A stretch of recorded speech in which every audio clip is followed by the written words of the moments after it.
Nabulabog ang mga nangagi sa MacArthur Highway sa Matina, Davao City. Diyang nakita ang dakong bitin kilid sa highway. Ano report ni Argil Relator.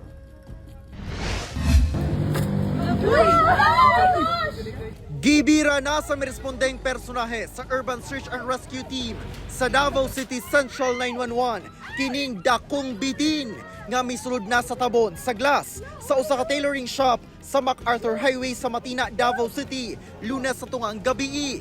Palisuray ang pagbira sa bitin apan malampuson gihapon kining na rescue. Nilikos pa kini sa kamot sa rescuer, una nasulod sa sako. Sumala pa nga unang nakita sa riders nga miagi sa highway ang maong dakong bitin sa iskinita. Paspas kining mikamang hangtod sa naabot kini sa tailoring shop ug nitago ang ulo ni ini sa tabon sa maong shop. Nisunod nila ani na may kuan na may kanang murag sira bitaw na may gamay murag abre. Ko sa katon nisulod ni daho sa nasira. Unang higayon matud pa nga dunay nakita ingon ato kadako nga bitin sa maong lugar. Gibaraba na ang ana sa 15 feet ang gitas-on ni ini. Gi-turn over na ang bitin sa hingtungdang ahensya.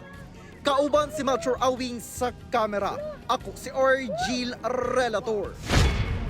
1 Mindanao.